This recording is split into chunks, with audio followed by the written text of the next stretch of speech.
Listo, muchas gracias. Muchas gracias a todos los presentes. Ya, bueno, no voy a hacer esto por mal. Listo, el tema de hoy va a ser laboratorio de enfermedades cardiovasculares. Y para ello, ustedes me van a acompañar en esta triste historia. ¿Ok? Habían dos sujetos. Uno de ellos, Juanito, y el otro de ellos, Panchito. Pero resulta de que estas dos personas llevaban dos estilos de vida muy distintos. Y ustedes mismos se van a dar cuenta cuál fue el desenlace de esta historia.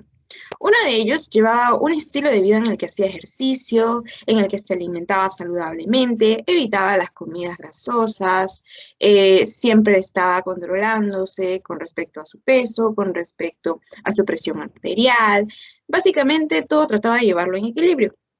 Está bien, mientras que por el otro lado, nuestro sujeto le encantaba desvelarse viendo series, viendo películas, acompañados de un estilo de vida en el que no hacía ejercicio, era sedentario, tenía problemas al dormir y sus hábitos alimenticios no eran de los mejores. Lo que él evitaba era las comidas con ensaladas, se prefería más una hamburguesa, una salchipapa, lo cual no digo que sea malo, pero él lo prefería como en el almuerzo todos los días y dejaba a un lado las ensaladas, además que lo acompañaba de otros vicios, ¿no? Como el fumar, como el licor. Entonces, ¿cuál creen que fue el desenlace de esta persona? Pasó el tiempo y estas personas empezaron a hacerse chequeos, ¿no? Uno de ellos pues comprobó de que su corazoncito estaba de lo mejor, no había sufrido para nada, porque él había estado cuidándose, mientras que por el otro lado tenía un corazón más dañadito. Y ustedes van a decir, ¿dañado cómo? ¿Qué tiene que ver? Y justamente eso es lo que vamos a ver el día de hoy.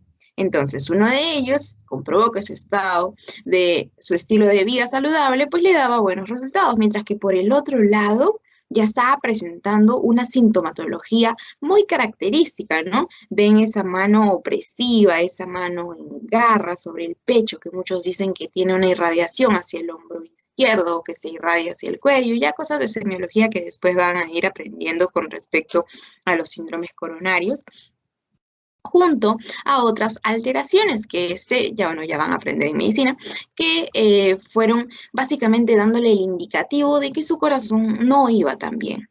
Entonces, vamos a ver.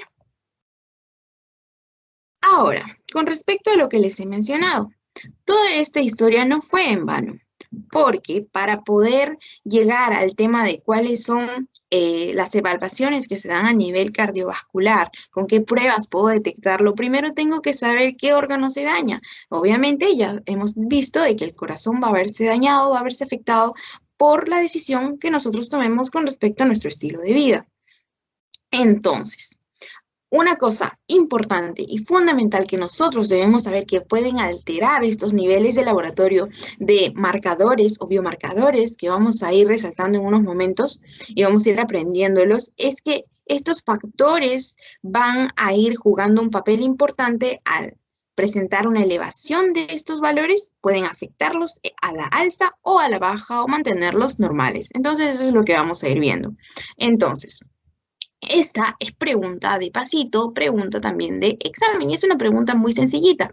¿Por qué? Porque existen factores modificables y no modificables. Los factores de riesgo son aquellos estilos de vida, son aquellos hechos que pues pueden llevar a que tu conducta sea de riesgo, como su mismo nombre lo dice, riesgo a que a padecer alguna enfermedad, predisposición a alguna enfermedad o puede ser también hasta la muerte, ¿no? Como concadenación.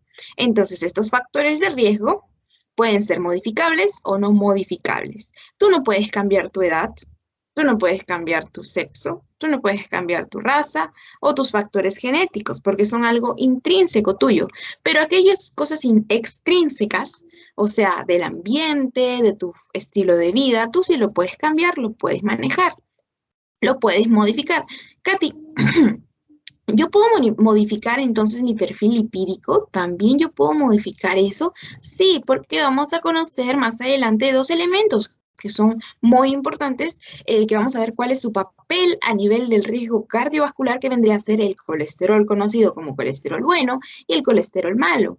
El colesterol bueno conocido como HDL o el colesterol de alta densidad y el colesterol de baja densidad o colesterol malo, el colesterol LDL. Y Katy, ¿eso también es pregunta? Sí, les ponen ahí. ¿Cuál es conocido como el colesterol bueno? ¿Cuál es conocido como el colesterol malo? Y aunque les parezca chistoso, hay personas que aún no pueden diferenciarlos, entonces estamos para aprender, ¿no? Entonces, y vamos a ver por qué es que uno pesa más, por qué es que uno pesa menos, cuál contiene más cantidad de proteínas, cuál menos, ya que eso también es importante. Entonces, tú puedes dejar de fumar, es modificable. Tú puedes dejar el alcohol, es modificable. La diabetes es modificable. En realidad, esto lo puedes controlar, ¿no? Hay una prueba que luego vamos a ver cuando veamos diabetes, que es la hemoglobina glicosilada, en la cual tú puedes ir controlando y midiendo tus niveles, ¿no? De azúcar en la sangre. Y de ese modo tú puedes llevar un control. La hipertensión arterial, obviamente, también puedes controlarlo. Puedes mantener tu presión por niveles debajo de 130/80.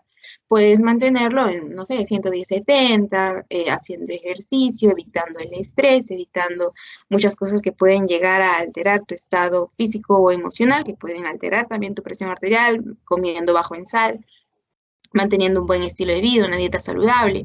La dieta, como lo mencionábamos, también lo puedes modificar. El sedentarismo, que también es modificable porque te pones a hacer ejercicio y ya, dejaste de ser sedentario.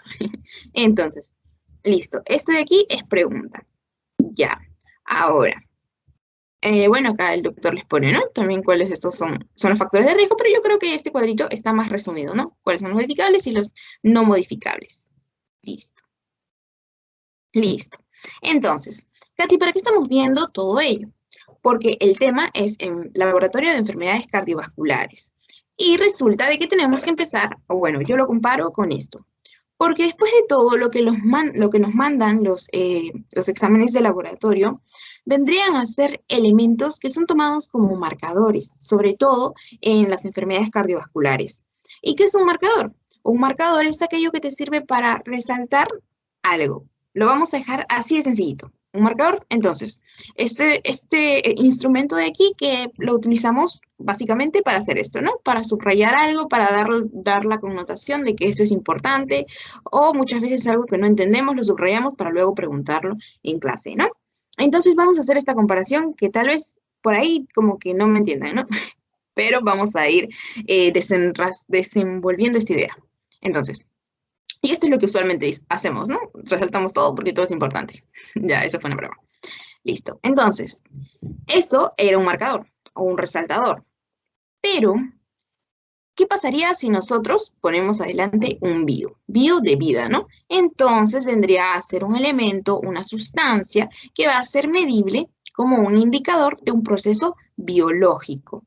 Y lo que más nos importa a nosotros, que nos indique algún suceso patológico subyacente en nuestro organismo. Y vamos a ver que hay algunos marcadores que van a ser específicos, o sea que van a estar solo en el corazón, lo cual sería lo ideal, ¿no? Pero muy pocos son así. Entonces, y otros no tan específicos, que, o sea, pueden encontrarse distribuidos en muchas otras partes, no solo a nivel cardiovascular. Como por ejemplo, hay algunos que también los podemos encontrar a nivel hepático, otros a nivel de las fibras musculares cardíacas, en los cardiomiocitos, otros a nivel de los vasos sanguíneos y así sucesivamente. Pero todos estos nos van a estar diciendo, hey, aquí hay una lesión, como lo hablábamos la semana pasada, ¿no? Con respecto a los marcadores hepáticos. Y estos biomarcadores, pues nos van a señalar un curso de alguna lesión, un curso de alguna isquemia o necrosis. Vamos a ir aprendiéndolo juntos. Pero el punto es que nos señalan un daño vascular u orgánico. Entonces, estos marcadores nos sirven como orientadores diagnósticos, pronósticos y paraterapéuticos.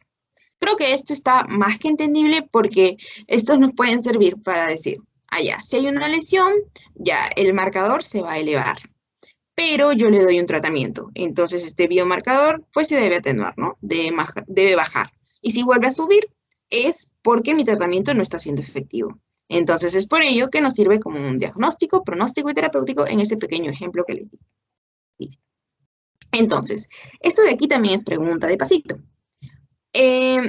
Bueno, creo que todos conocen esta película. Entonces, ¿por qué lo pongo? Porque ellos cantan acerca de un mundo ideal, ¿no? Ya. También el doctor les habla de cuáles serían las características que debería tener un marcador cardíaco ideal.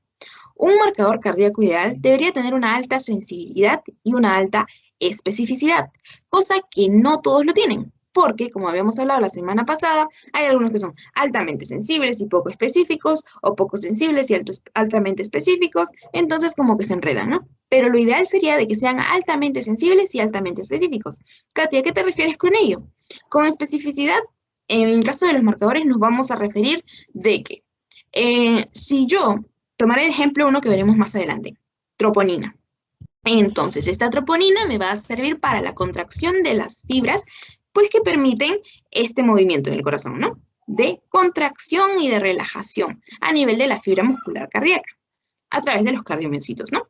Entonces, debería yo encontrar solamente, si yo encuentro solo troponina a nivel de las fibras de los cardiomiocitos, pues eso sería específico, pero resulta de que troponina lo vamos a encontrar como parte también de la contracción en el músculo esquelético, o sea, en las demás partes del cuerpo.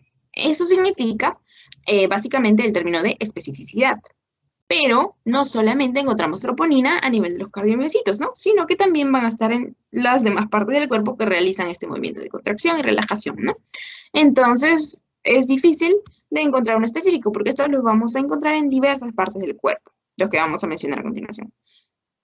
Y que sean altamente sensibles. Altamente sensibles es como cuando nosotros le metemos, ¿ustedes tienen hermanitos menores? Ya bueno, si tienen hermanitos menores es como que les meten un lapazo o los tocan así y ya están llorando, ¿ya? Entonces, ellos son muy sensibles y dicen, no, es que es muy sensible, o esa clase de cosas, ¿no? Y ya están llorando. Entonces, a nosotros nos convendría de que si algo vendría a lastimar nuestro corazón y le hacen así, ¡pum!, el corazón empieza a llorar. Porque si el corazón empieza a llorar, es como que libera un biomarcador a la sangre. Entonces, a nosotros nos convendría de que sea sensible, ¿ok? Espero que se haya entendido esa idea.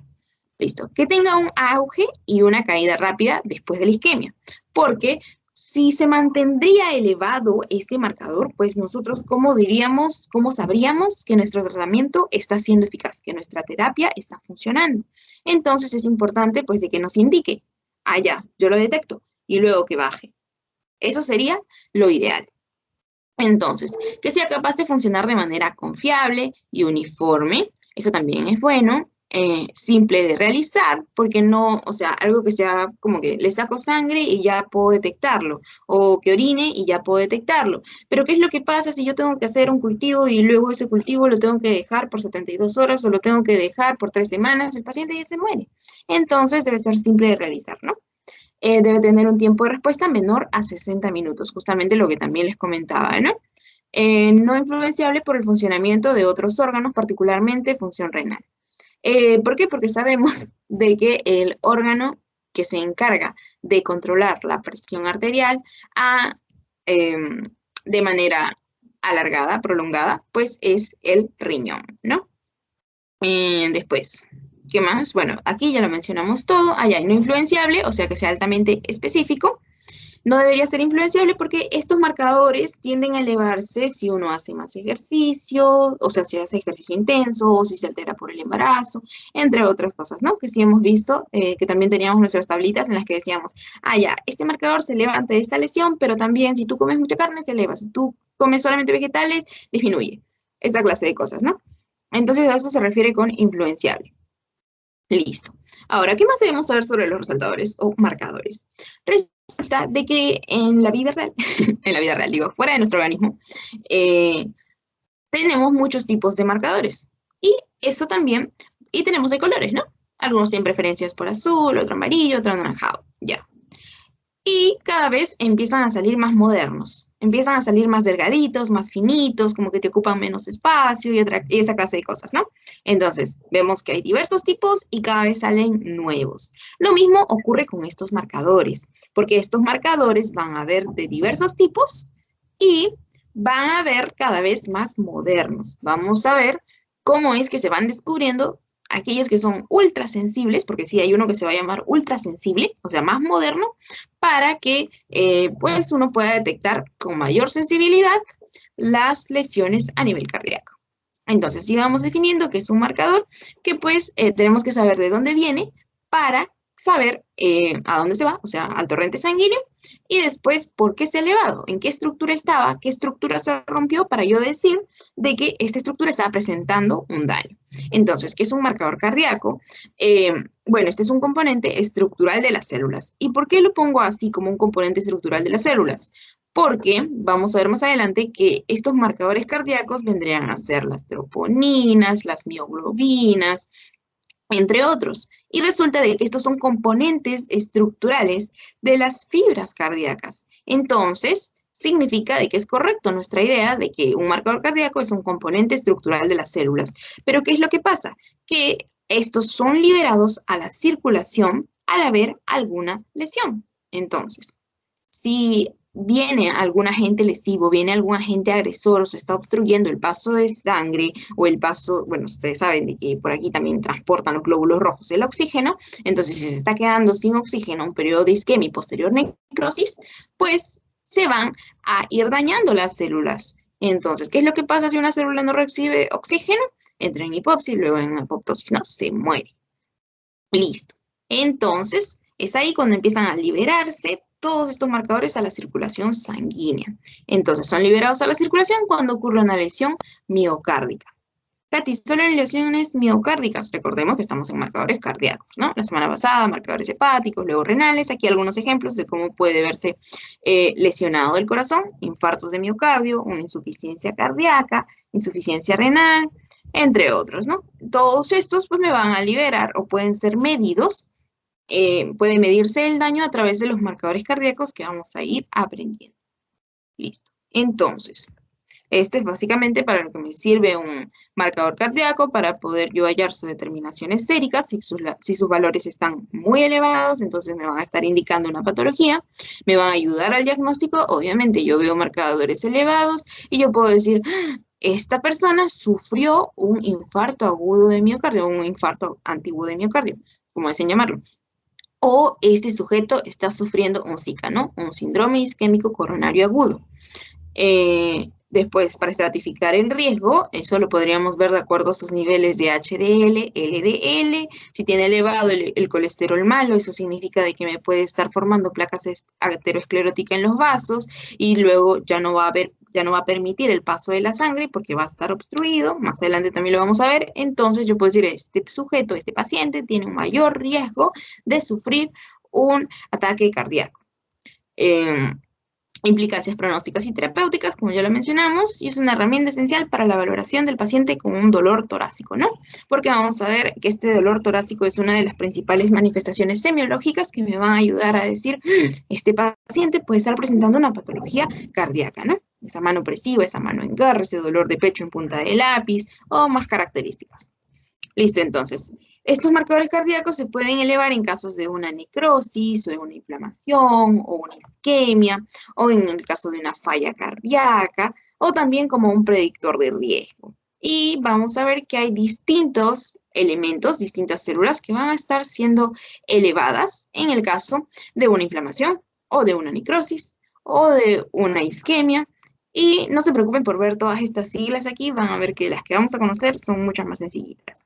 Ok, entonces, en el caso, por ejemplo, de una necrosis, ¿no? Ya luego de que se ha producido todo el daño, toda la lesión a nivel cardiovascular, primero se han ido dañando los vasos que estaban cercanos, luego se han ido formando algunas placas que más adelante vamos a conocer que impiden el paso de la sangre, se van rompiendo, lo que me genera un ambiente de isquemia, no pasa el oxígeno, perdón, no llega el oxígeno. Entonces, al no haber oxígeno, hay necrosis, ¿no? ¿Y qué elementos se van a elevar en un periodo de necrosis? Pues vamos a tener la creatininquinasa, que la vamos a conocer, también las troponinas cardíacas y la mioglobina. Estas van a salir a la sangre, ¿no? Van a decir, uy, salgo a la sangre. ¿Pero por qué? Porque está siendo dañado algo que ellos quieren mucho, ¿no? Que el corazón. O sea, parte de esa estructura, parte de sus componentes, porque eso ya habíamos dicho de que son estructuras que van a estar componiendo, pues, nuestra estructura. Listo. Los marcadores de necrosis cardíaca nos van a servir como diagnóstico, estratificación del riesgo de un síndrome de dolor torácico y un síndrome coronario agudo. Listo. Entonces, estos de aquí, los que ya les mencionamos, ¿no? la creatininquinasa, la mioglobina, la creatininquinasa MB, me pone isoformas, troponinas y T. Katy, ¿qué son todas estas? Justamente por eso se las mencionaba aquí. Las troponinas cardíacas, la creatininquinasa y la mioglobina son las que vamos a conocer, porque necesitamos conocer de dónde vienen para saber a dónde van, ¿no? A la sangre ya, pero ¿por qué se elevan? Pues que se dañó. Y estas son las que van a preguntarles en el pasito. Entonces, ¿qué debemos saber de la mioglobina? Primero debemos saber a qué nos suena, ¿no? Mioglobina, me suena hemoglobina. ¿Y qué hace la hemoglobina? Ah, ya, también transporta oxígeno. Ya, si la hemoglobina transporta oxígeno, resulta de que la mioglobina, a diferencia de la hemoglobina, esta se encarga de almacenar el oxígeno. ¿Y qué es lo que pasa en un ambiente de necrosis? Pues no le está llegando el oxígeno. O también pueden decir, ah, ya no le está llegando sangre, no está irrigándose. Ya, pero después de todo, ¿qué lleva la sangre lleva el oxígeno, ¿no? Al llevar los glóbulos rojos. Entonces, ¿qué contiene la hemoglobina? La hemoglobina, pues, tiene el oxígeno. Recordemos que la hemoglobina es una cadena, tiene 4 puntos de unión, ¿no? Ya, pero la mioglobina es monocatenaria, tiene una. Eso solamente es un datito así. Entonces, la mioglobina va a almacenar el oxígeno. Esta se va a ver elevado en los casos de necrosis. Es como que ahora, todo tiene sentido. Acá estaba la imagen. Ven la mioglobina, ven cómo entra la oxihemoglobina, aquí está la desoxihemoglobina y cómo estaba almacenando el oxígeno, ¿no? Que luego debe ingresar a los tejidos. Ya, entonces aquí hay algunos datitos que ustedes pueden leer. Aquí está la función de la mioglobina, que es básicamente almacenar el oxígeno. Y miremos aquí, esto es algo bueno.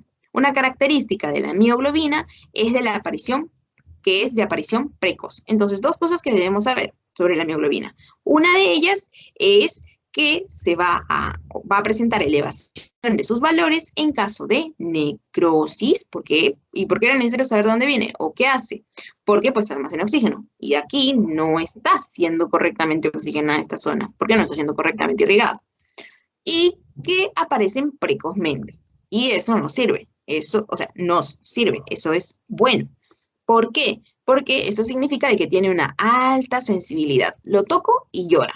Es decir, ante alguna lesión, pues esta se va a elevar. No es que se hace el machazo, no es que resiste y dice, no, todavía aguanto, sino que se eleva. Pero es poco específica porque resulta de que no solo el corazón o solo el cardiomiocito necesita oxígeno. Todos los órganos de nuestro cuerpo, todos los tejidos necesitan oxígeno.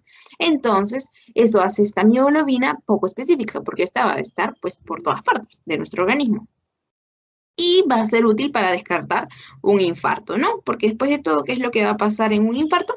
Retrocedemos a nuestra gráfica, pues hay un periodo de isquemia, hay un periodo de necrosis, ¿no? El corazón no está recibiendo correctamente esa oxigenación, esa irrigación. Listo, entonces creo que ya hemos desarrollado estos puntitos, espero que se haya entendido. Ahora, pero resulta de que esta es poco específica porque, como ya lo comentamos, puede estar distribuida en todo nuestro organismo, todo necesita oxígeno, y se puede elevar en otras situaciones, como en causas como un ejercicio extremo. O sea, las personas se ponen a hacer mucho ejercicio, entonces tú vas a estar consumiendo más oxígeno, ¿no? Entonces esto también se puede elevar. En las lesiones del músculo esquelético, o sea, aquí, este es músculo esquelético, la insuficiencia renal, en casos de cirugía de corazón abierto o distrofia muscular progresiva, ¿no? Todas estas involucran músculo, básicamente. Listo. Pero aquí la que tienen que recordar es que es poco específica. ¿Por qué? Porque se eleva ante cualquier otra situación, ¿no? Por eso les decíamos de que hay muchas que son poco específicas. Pero es bueno, ¿no? Que la mioglobina se eleve, pues primero. Y luego vamos a armar una curvita donde decimos quién se eleva primero, quién se eleva después. Listo, ¿qué tenemos aquí? Fibras miocárdicas. Y resulta de que estas fibras miocárdicas, así todas cilindradas, con las estrellitas, pues están básicamente desde una vista más chiquitita y animada, pues vamos a ver de que están compuestas para que haya contracción y relajación, están compuestas por fibras de actina, de tropomiosina y troponina. Aquí la que tenemos que recordar es la troponina. ¿Por qué? Porque esta troponina nos va a servir como un biomarcador.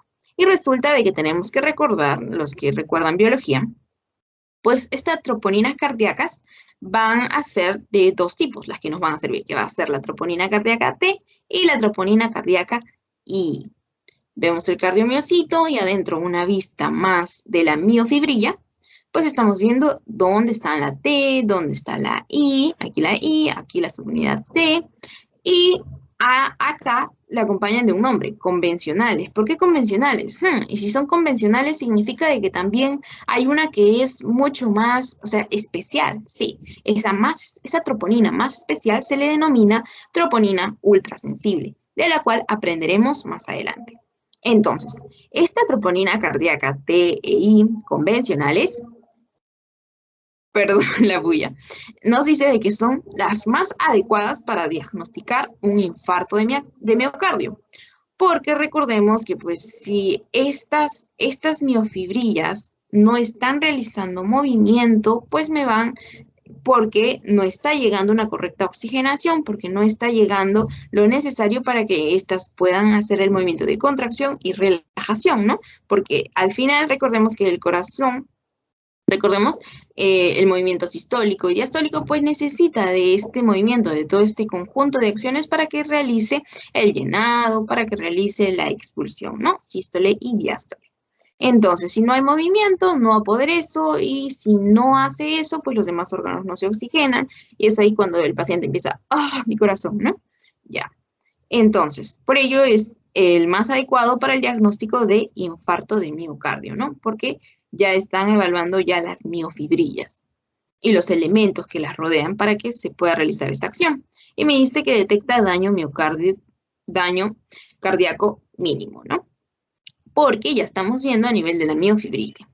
Entonces, aquí lo que tenemos que recordar que es el más adecuado para el diagnóstico de infarto de miocardio. Sin embargo, debemos saber de que, a pesar de que tenga un elevado valor clínico para la elección del tratamiento, o sea, yo puedo decir, acá está dañado, lo voy a tratar así, lo voy a tratar así, hay una mayor sensibilidad y especificidad que la creatininquinasa subunidad MB. Entonces, este término de mayor sensibilidad y especificidad que creatininquinasa subunidad MB lo vamos a ver más adelante, porque esta de aquí también es un marcador que vamos a conocer. ¿Y qué más me dice? Que es un marcador de evolución, ¿no? Justamente lo que les explicaba, si no hay contracción, si no hay relajación, pues esto ya me va a estar indicando la evolución de un proceso. Listo. Aquí hay muchos otros casos en los que se podrían elevar las troponinas cardíacas. Y ahora lo que les decía, las troponinas cardíacas ultrasensibles. Las troponinas cardíacas ultrasensibles, vamos a decir de que, lo vamos a poner como este ejemplo. Si ustedes buscaran algo, les dicen, oye, Juanito vive en el mundo. Ya está bien, vive en el mundo. Pero es muy distinto decir que Juanito vive en Lima, Perú, y vive en la Casa Verde al costado del Parque San Martín de Porres, a una cuadra de la municipalidad o del Congreso, no sé. Entonces, obviamente, ustedes van a elegir pues la dirección más exacta, ¿no? No solamente decir, oye, Juanito vive en el mundo, sino lo más exacto. Entonces, es ahí cuando con el paso del tiempo, con el paso de los años, ustedes saben de que la investigación siempre busca, pues en este caso va a buscar lo mejor para poder tratar al paciente lo antes posible, y es ahí cuando conocemos a las troponinas cardíacas ultrasensibles. ¿Por qué? Y esta C, tienen que recordarla, ¿por qué? Porque resulta de que va a venir del citosol de las células cardíacas. Entonces, significa de que van a estar de lo más adentro, adentro. O sea, ya de esta estructura, mucho más adentro. O sea, una vista más micro. Entonces, en este citosol es que podemos encontrar esta subunidad. Entonces, esta va a tener una muy alta sensibilidad, sin embargo, su especificidad se puede ver afectada, ¿no? Pero nos va a ayudar bastante. También puede servir. Listo. Entonces, esto de aquí para que recuerden acerca de la sensibilidad y la especificidad. Ahora, con respecto a las troponinas cardíacas, espero que lo hayan podido entender, estas habíamos encontrado la siguiente frase, de que las troponinas cardíacas van a presentar una mayor sensibilidad y especificidad que la creatininquinasa MB. O sea, ya estamos hablando de una creatininquinasa, pero no sabemos quién es la creatininquinasa. ¿Ok? Solamente quiero que recuerden esto, que las troponinas, dado que son parte de la subunidad de las miofibrillas de los cardiomiocitos a nivel de la fibra cardíaca, a nivel de la fibra muscular cardíaca, es que tienen una mayor sensibilidad y una mayor especificidad. ¿Pero de quién? De la creatininquinasa. ¿Y quién es la creatininquinasa? Vamos a ver el papel de la creatininquinasa en el infarto cardíaco agudo. ¿Ok? Entonces, otra que tenemos que conocer es la que les estoy comentando, creatininquinasa. Listo, o fosfocreatininquinasa, ¿no? Ya, ¿y por qué MB? Resulta de que de este tipo hay 3 subtipos. Va a ser aquella que podemos encontrar en el músculo, en el cerebro y en el corazón. Y esta MB es la subunidad exclusiva del tejido cardíaco.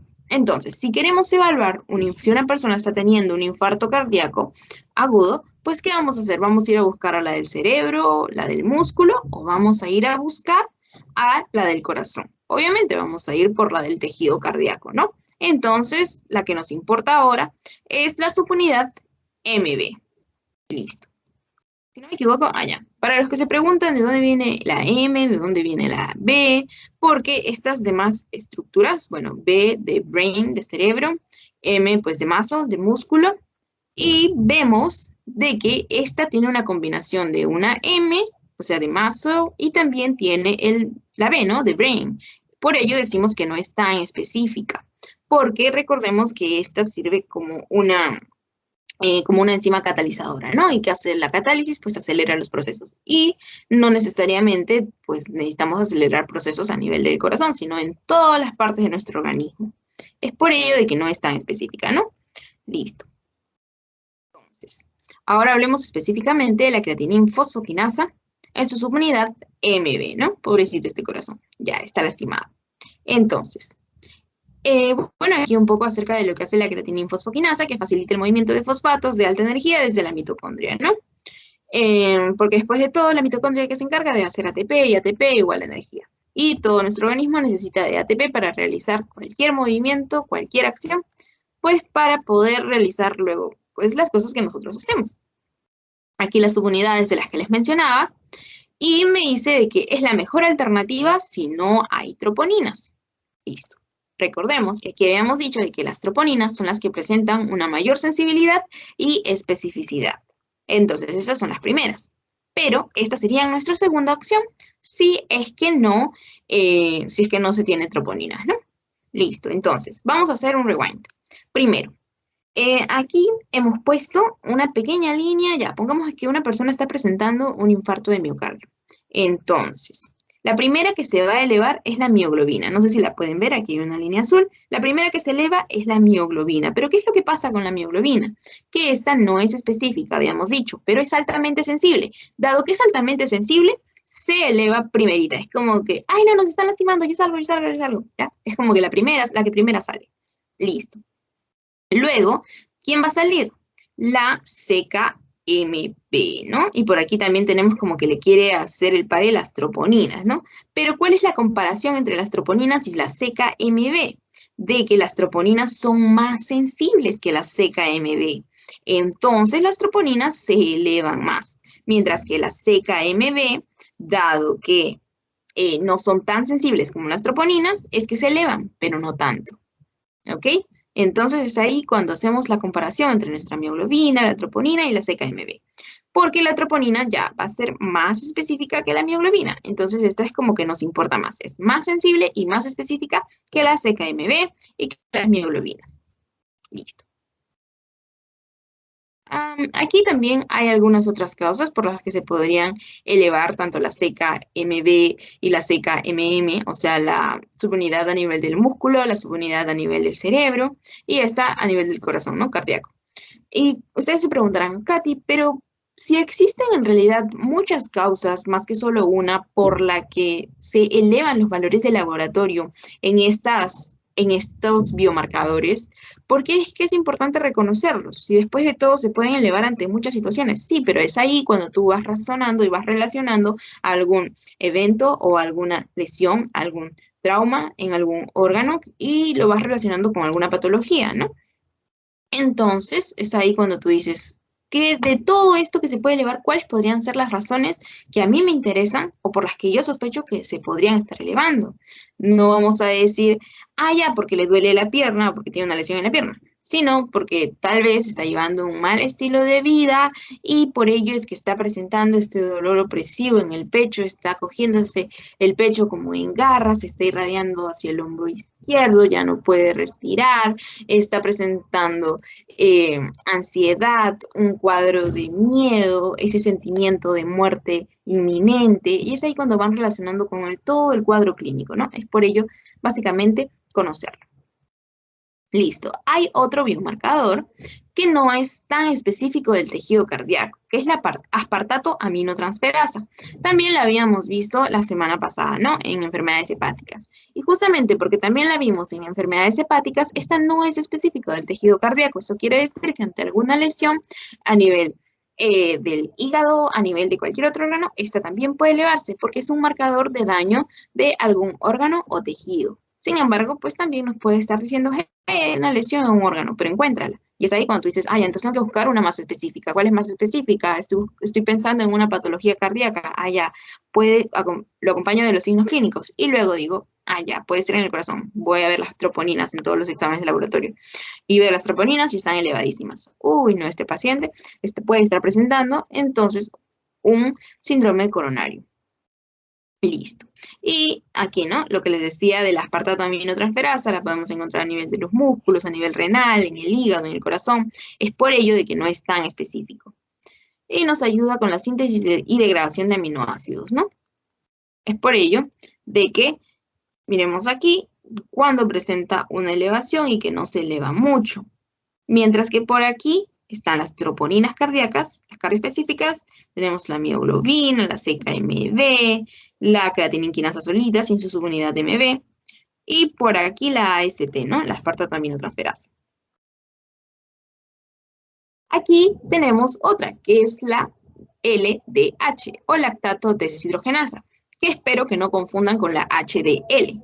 HDL ya pues vendría a ser el colesterol de alta densidad, pero la lactato deshidrogenasa vendría a ser otro marcador que nos puede ayudar, que está por acá. Acá. Entonces, dado que todavía está por acá, o sea que como que no es tan específica, no es tan sensible, básicamente nos va a estar señalando el daño en alguna célula, en algún tejido, no es específica, pues también nos puede ser parte de todo este cuadro de lesión, ¿no? Es por ello que también nos lo ponen en esto de biomarcadores. Porque esta es una enzima citoplasmática catalizadora, ya dijimos que la aceleración de cualquier proceso celular pues es necesaria en todos nuestros organismos, en todo nuestro organismo, y bueno, está presente en todas las células y tejidos. Entonces, al haber un daño en una célula o un tejido, esta se puede elevar. Ahora, de todos los que hemos mencionado, el doctor les pone un cuadrito que es muy importante que recuerden, y esta es pregunta de pasito, ¿ok? Para los que no lo reconocen con las siglas, están aquí abajito. Entonces, hemos conocido a la mioglobina, que es altamente sensible. Vamos a hacer así un repaso chiquitito y rapidito. La mioglobina es altamente sensible, y o sea que eso va a significar de que va a ser la primera en elevarse. Sí, pero no es específica. Entonces busco la siguiente. ¿Quién es la siguiente que voy a buscar? Las troponinas. Listo. Entonces, entre estas dos, ¿qué es lo que yo tengo que hacer? Porque miremos cómo se eleva la troponina T y la troponina I. Se van al cielo, ¿no? Miremos acá, donde está el puntero. Listo. Entonces, un momento, quiero ver si... Ya, estamos, listo. Entonces, ¿qué era lo que les decía? De que miremos la mioglobina, cómo se eleva. La primera detección se hace de la mioglobina de la 1h30 a las 2 horas. Y miremos, ¿hay un número de primera detección antes de este tiempo? No. Eso significa, pues, de que es la primera en elevarse, ¿no? El primer biomarcador que se detecta ante una lesión cardíaca o un marcador de necrosis miocárdica, pues va a ser la mioglobina. Su primera detección es a la 1h30 o a las 2 horas. Y vemos aquí, ¿no? Su sensibilidad, su especificidad, cuánto tiempo se mantiene elevada. Se mantiene elevada, por ejemplo, la mioglobina de 8 a 12 horas. ¿Y a quién más tenemos aquí? Ya dijimos, ¿no? Que, pero tal vez lo dudo, ¿no? Y digo, ya, pero puede elevarse por muchas otras causas porque no es específica. Me voy a la siguiente, troponina T y troponina I. Estas vendrían a ser las segundas en elevarse porque no son tan sensibles como la mioglobina. Se elevan de 3 a 4 horas después de la mioglobina, ¿no? Pero estas son específicas. Entonces, estas como que me pueden servir, me pueden ayudar más. ¿Cuánto duran elevadas? De 7 a 10 días la troponina I y de 7 a 14 días es la troponina T. Entonces, pregunta de pasito es, ¿cuál es la troponina o cuál es el biomarcador que se mantiene durante más tiempo en la sangre? Y ustedes pues ponen troponina T, porque esta se mantiene durante un tiempo de detección de 7 a 14 días. Tú puedes encontrarla en todo ese tiempo. Después tenemos la CKMB, que como habíamos dicho que tampoco era tan específica, pero bueno, también vemos que la primera detección se da a las 2 a 3 horas y se va a mantener por 1 o 2 días. Y aquí está su sensibilidad, aquí está su especificidad y aquí están las demás, ¿no? ¿Por qué habíamos dicho de que la LDH y por qué la AST o TGO no eran tan específicas ni sensibles? Porque miremos, se elevan de 6 a 10 horas. Es como cuando ya se enterró el muerto, ¿no? Ni tanto así, pero ya a las 6 o 10 horas. Y lo digo así porque, miren, uno se eleva a la hora y media, otro se eleva a las 2 horas, otro se eleva a las 3 horas. Sin embargo, está a las 6 horas, ¿no? Listo.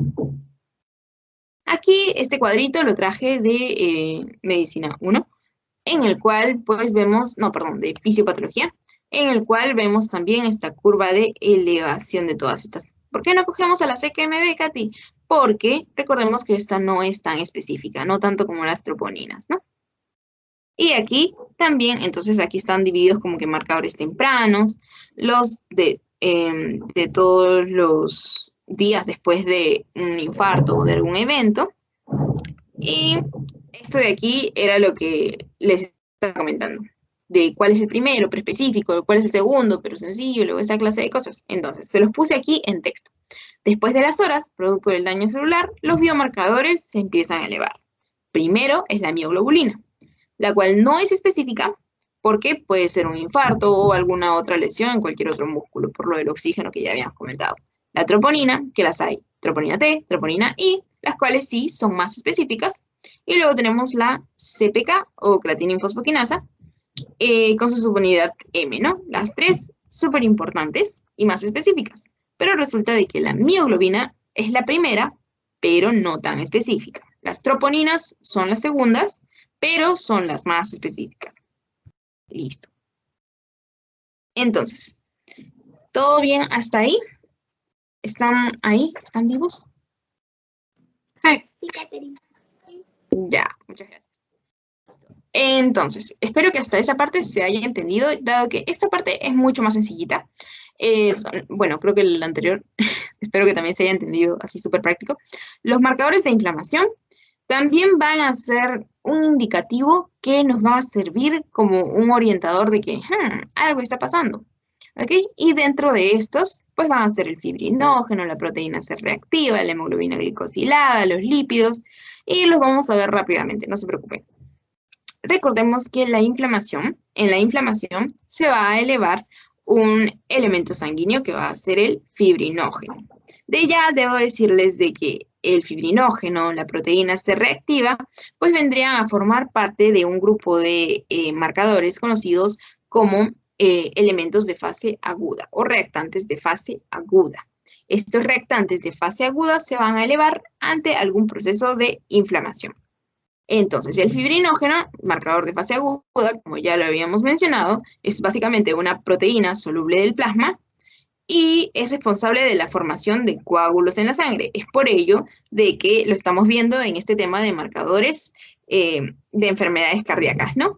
Porque más adelante vamos a ver que si por aquí se queda alguna formación, alguna placa en las que vienen muchas células sanguíneas y empiezan a formar una gran placa, pues esta sangre no va a poder pasar porque el paso se ha visto obstruido. Entonces, si hay una obstrucción, no va a poder oxigenar correctamente algún órgano o tejido. Entonces, este fibrinógeno nos va a estar indicando, ah, no, aquí se está formando una capa, ah, no, aquí se está obstruyendo un vaso, ¿ok? Entonces, este es importante.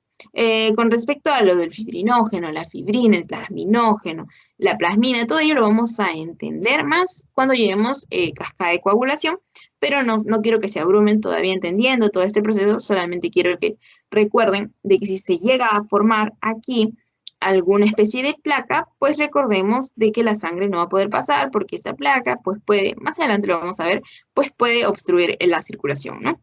Entonces, este también va a ser un marcador de inflamación.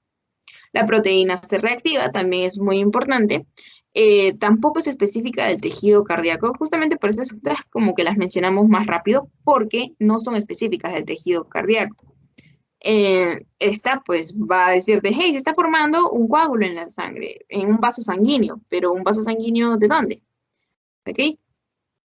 Aunque las placas ateroscleróticas tienen tendencia a formar estas placas en los vasos de gran calibre, ¿no? Donde tenemos vasos de gran calibre, pues a nivel del callado de la aorta, perdón, los tenemos a nivel cardiovascular y también los tenemos aquí en la división de la subclavia, ¿no? Son grandes vasos de gran calibre. Listo. Proteína C reactiva. La proteína C reactiva tampoco va a ser específica del tejido cardíaco, va a ser producida en el hígado. ¿Qué tiene que ver esas dos cosas? Obviamente que si es producida en el hígado, pues puede tener una amplia distribución, entonces no va a ser específica del tejido cardíaco, sin embargo, nos va a indicar pues un proceso inflamatorio. ¿Por qué? Porque va a presentar una respuesta ante interleucinas, pues que son, ya habrán escuchado de ellas, que pues generan los procesos inflamatorios, o son las que juegan un papel fundamental en un proceso inflamatorio, que son la interleucina 1 y la interleucina 6. Entonces, de aquí un poco acerca de la proteína C reactiva, como ante un proceso de infección, quemaduras, trauma, entre otras, pues va a presentar una elevación. Aquí hay algunos datos acerca de esta proteína C reactiva, si les interesa, con respecto a su elevación en un proceso inflamatorio. Ahora, con respecto a los lípidos, cierto. Con respecto a la interleucina 6, esto es pregunta de pasito. Es como que uno de los principales elevadores o una interleucina que se encarga de producir o desencadenar todo el proceso inflamatorio y que puede elevar la proteína C reactiva, la interleucina 6. Que desencadena todo esto, ¿no? Es como que hay un sensor en el hígado de este aumento de interleucina 6, entonces empieza a liberar proteína C reactiva. Ya. Los lípidos. Los lípidos también están considerados como marcadores de alguna enfermedad cardiovascular. ¿Por qué, Katy? Miren aquí, predictores de riesgo cardiovascular, justamente lo que les comentaba. Ahorita mismo vamos a ver cómo es que juegan un papel importante los lípidos, el colesterol, el HDL, el LDL, en una enfermedad cardiovascular. Entonces, miremos aquí.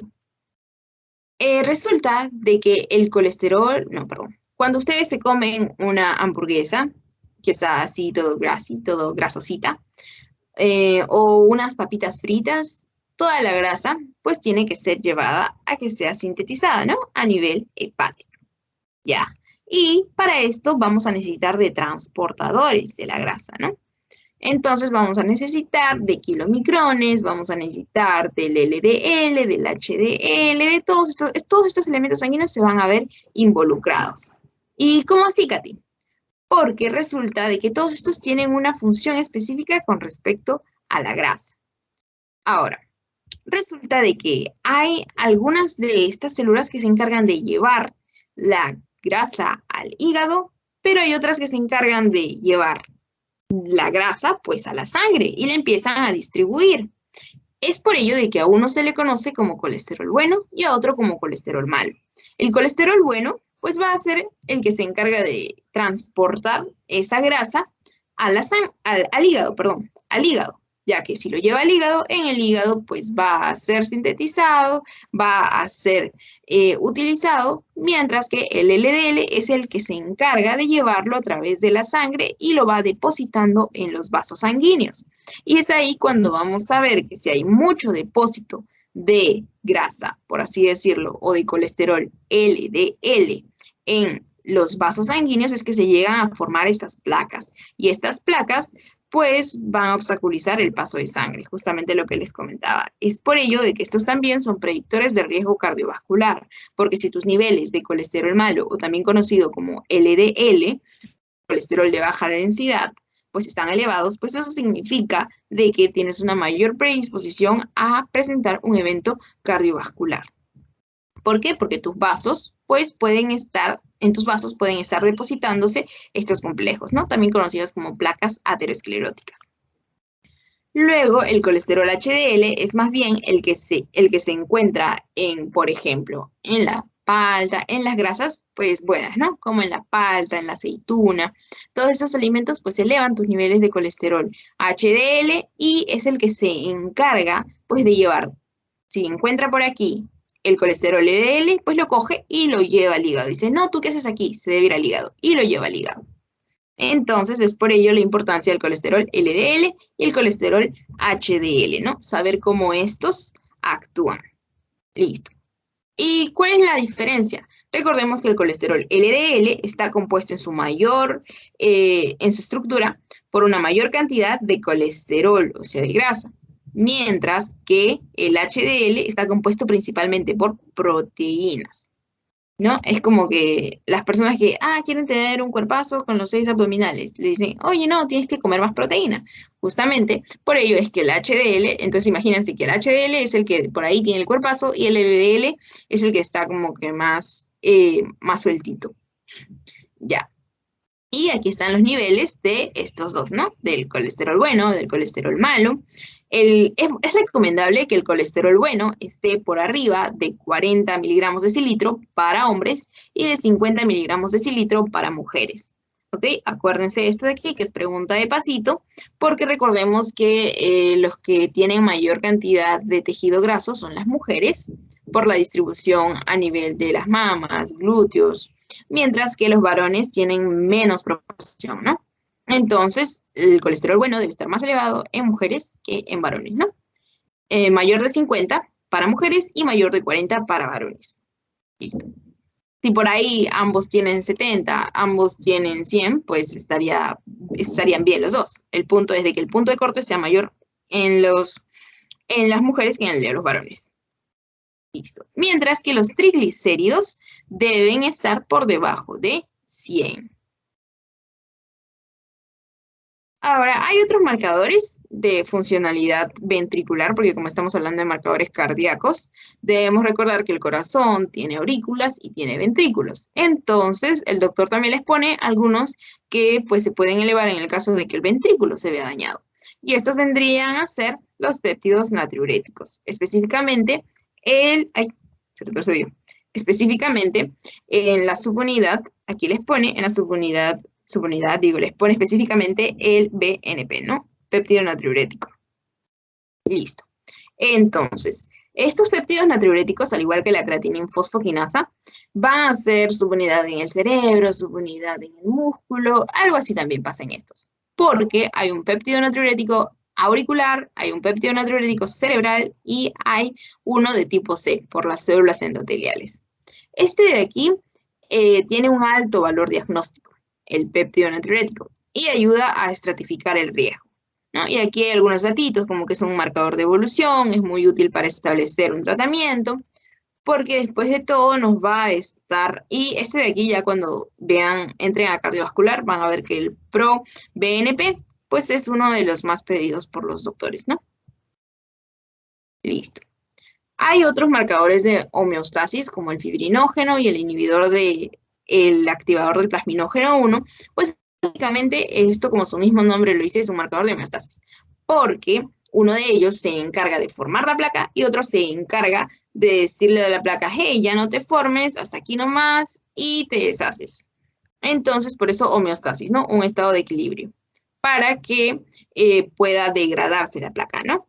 Entonces, miremos aquí el fibrinógeno, mientras que el fibrinógeno está formando toda la plaquita, así todo cool, viene el plasminógeno, desencadena plasmina a través de la cascada de coagulación y dice, degradación de matriz extracelular, ¿no? Entonces es ahí cuando ya se ve inhibida la formación de la placa, por eso inhibidor plasminógeno. Entonces es importante el equilibrio, la homeostasis. Esto de aquí, con respecto a las dislipidemias, es básicamente lo que ya les habíamos explicado de por qué es importante lo del colesterol LDL en valores bajitos y el HDL en valores elevados, porque yo prefiero tener más colesterol bueno, que si encuentra por ahí grasa en mis vasos, pues lo va a llevar al hígado para que sea metabolizado, a que yo prefiera tener el LDL elevado. Creo que nadie prefiere tener el LDL elevado, porque estos pues pueden ir depositando complejos en tus vasos. ¿Qué clase de complejos? Pues básicamente la grasa. Entonces vamos a ver aquí cómo el LDL viene y se va a depositar en estas células endoteliales. Pero resulta, y este es un proceso muy bonito e interesante porque este LDL se deposita y luego es introducido a través de las células endoteliales de los vasos y va a pasar, ¿no? Se fue, ya, va a pasar. Es introducido, pero resulta de que hay estructuras que son los macrófagos que les van a decir, hey, LDL, tú no debes estar aquí, y se lo come. Entonces, ¿qué es lo que va a pasar? De que este macrófago cambia por completo su estructura y se convierte en una célula espumosa. ¿Y qué es lo que pasa si se convierte en una célula espumosa? Pues es como que está radioactivo, ¿ok? Lo vamos a entender así. ¿Por qué? Porque puede explotar en cualquier momento. Entonces vienen las especies reactivas de oxígeno y van a hacer que este macrófago explote, ¿no? Es como que un boom, porque el otro ya está como que con dinamita adentro. Y es ahí cuando se empieza a desarrollar todo este proceso de la ruptura de estas placas ateroscleróticas, ¿no? Entonces, aquí estamos viendo la formación de la placa y lo que les comentaba acerca de las células espumosas. Y vamos viendo que estas pueden tener un centro líquido o una capa más gruesa. Y esto es lo que les comentaba, ¿no? Entonces, este proceso es muy interesante porque si se llega a formar esta placa, pues va a obstruir el paso de la sangre. Cada vez puede pasar menos sangre. Entonces, puede desarrollar un proceso isquémico o necrótico. Y si llega pues, a los vasos del corazón, pues no va a permitir la circulación. Y si no hay circulación, no hay contracción y relajación. Entonces no hay sístole y diástole. Entonces la persona, mi corazón. Entonces es por ello todo a partir desde los estilos de vida, ¿no? Porque probablemente una persona que consume más grasas que es sedentario, pues va a tener el colesterol LDL pues más elevado, ¿no? Y aquí, básicamente, la función de cada uno de lo que les comentaba, del HDL, del LDL, para que digan, ah, no, Katy me está engañando, ¿ven? El LDL es el transportador del colesterol, pero puede ir depositándolo en los vasos, mientras que el HDL es el que se encarga del transporte reverso del colesterol, o sea, lo lleva al hígado. Si ve por ahí que el LDL está depositando la grasa, pues lo recoge y lo lleva al hígado, mientras que el LDL hace todo lo contrario. Y aquí los valores, esta tablita que es pregunta de pasito, con respecto al colesterol HDL y el colesterol LDL, lo de los triglicéridos también, cuáles deberían ser los valores normales, cuándo es que está alto estos niveles y cuándo están muy altos estos niveles, ¿no? Lo óptimo, para ustedes que no digan, ay, no, está difícil, ¿cómo lo voy a aprender? Lo óptimo es que el colesterol total esté menos de 200, como ya lo habíamos dicho. El LDL que esté menos de 100, que el HDL esté por arriba de 40 para varones y por arriba de 50 para mujeres. Entonces, el LDL debe estar menor a 100, el colesterol total menor de 200 y el HDL por arriba de 40 para varones y por arriba de 50 para mujeres.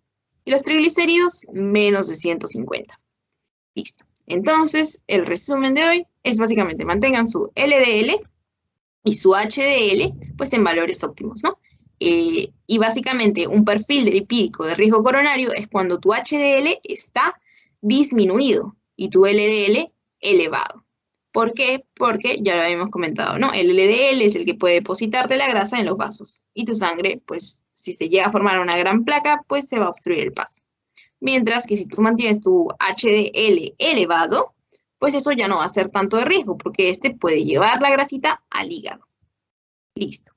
Y estos son los factores que pueden afectar, ¿no? También la ruptura de una placa, de estas placas ateroscleróticas. Listo, chicos, eso sería todo por el día de hoy. Espero que se haya podido entender, comprender. Y si tienen alguna pregunta, pues este es su momento. Dudas, críticas, sugerencias. Voy a apagar mi micro.